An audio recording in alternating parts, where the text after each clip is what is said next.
दुनिया का चाहे जितना बड़ा कष्ट हो, दुख हो, बीमारी हो, ज्ञान, वैराग्य और भक्ति, ये तीन उसमें बड़े सहायक हैं। अगर आपके पास विवेक है, आपके पास त्याग है और भक्ति है, तो आपके बड़े से बड़े संकट में ये तीन कारण आपके बहुत मददगार रहते हैं हमेशा।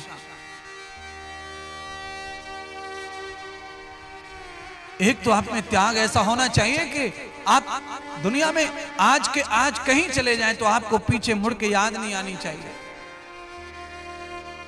और आप में ये विवेक होना चाहिए कि कौन से समय कौन सा निर्णय करना चाहिए। और आपके पास भक्ति हमेशा ही होनी चाहिए।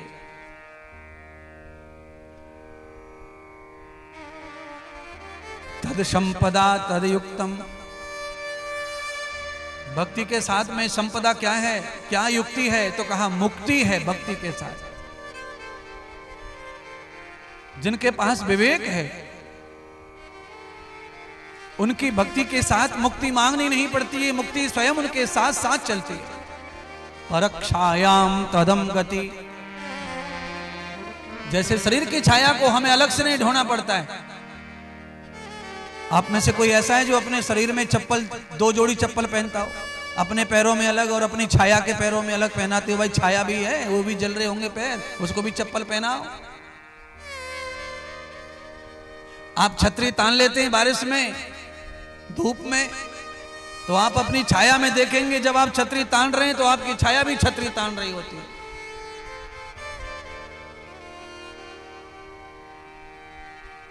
तो जैसे शरीर के साथ में छाया हर समय चलती है, वैसे ही भक्ति के साथ मुक्ति हर समय चलती है। अलग से मांगने की, ढूंढने की जरूरत नहीं है मुक्ति को। आपको जरूरत है भक्ति, ज्ञान सहित, विवेक और वैराग्य सहित।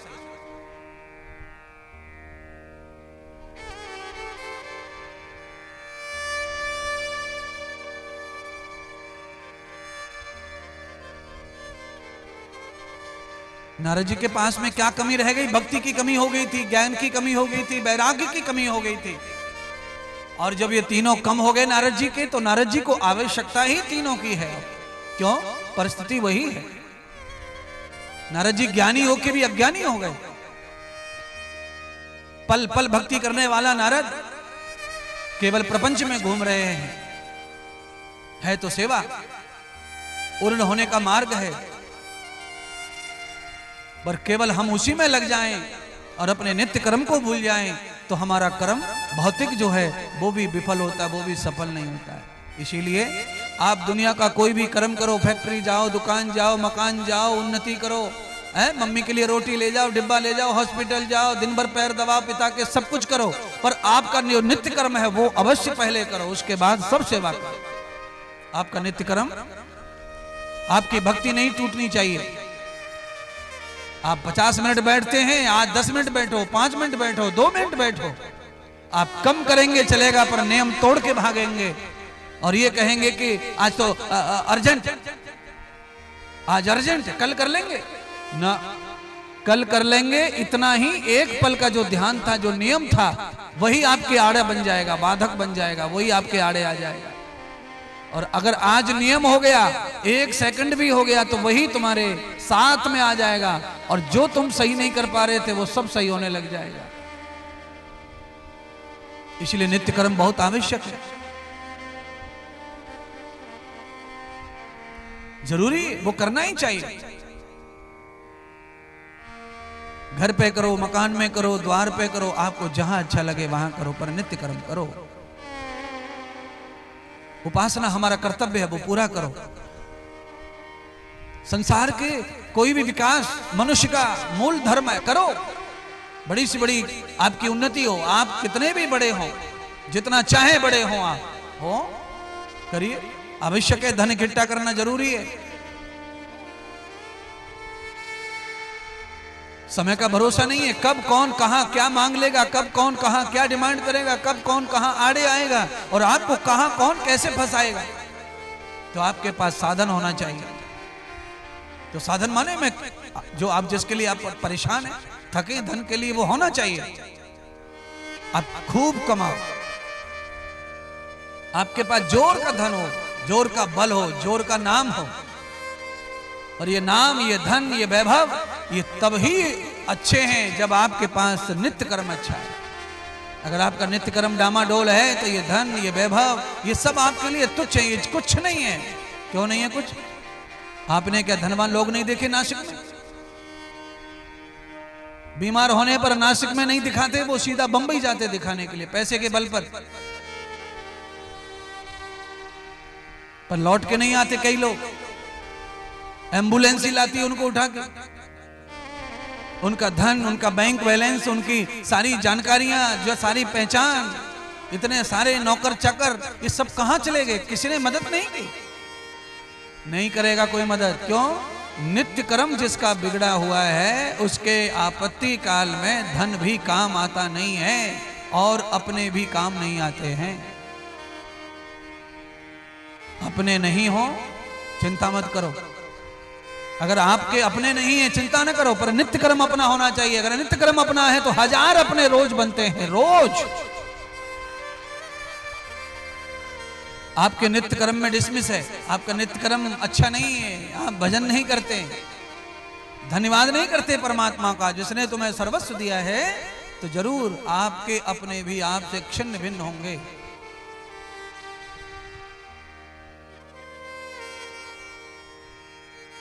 तो आपका भजन नित्य होना चाहिए, आपका रोज दान पूजा होनी चाहिए।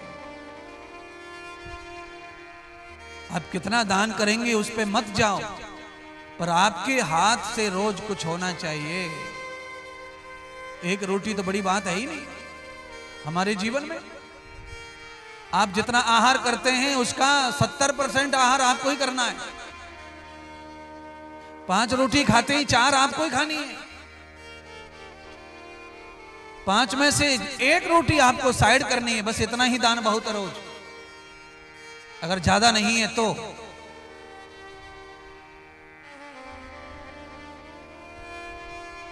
गरीब भी 4-5 तो खाता है।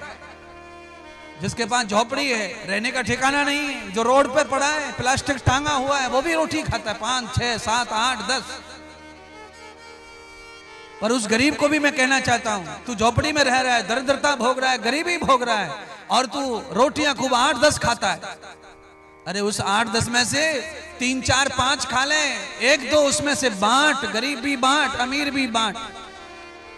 परिणाम आएंगे उसके अगले 2 साल बाद, 3 साल बाद परिणाम आएंगे कि झोपड़ी प्लास्टिक की नहीं रहेगी, इसी जगह पर नहीं और अच्छी जगह प्लॉट मिलेगा तुझे, कमरा बनेगा, आरसीसी का लेंटर पड़ेगा। पर थोड़ा बांटना, छोड़ना, त्यागना सीखो। जिंदगी भर गरीबी भोगने का मतलब है कि कुछ अच्छा करने का मन ही नहीं है।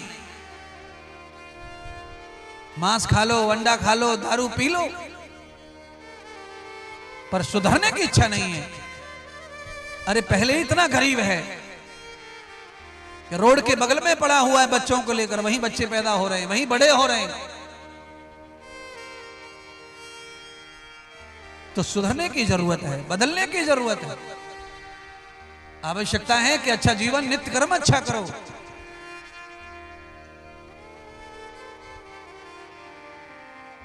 आचमन करो, स्नान करो, भजन करो और खाते से खाता दान करो। ये नित्य कर्म है भाई।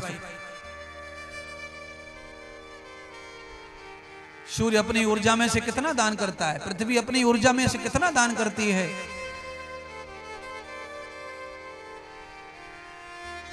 हवा अपनी ऊर्जा से कितना दान करती है।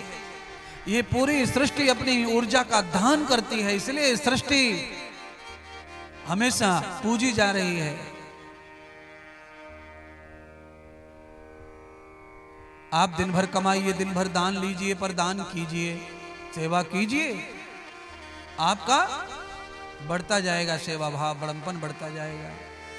है मेरी खुद की सोच ऐसी है कि मैं तो आपको बिल्कुल आकाश में तारे सितारों चंद्रमा की तरह देखना चाहता हूँ, खिलता, चमकता, मसकता, अससता।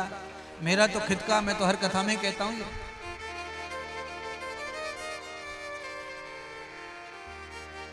सारे पावर मेरे हाथ में आ जाएं तो मैं तो सबको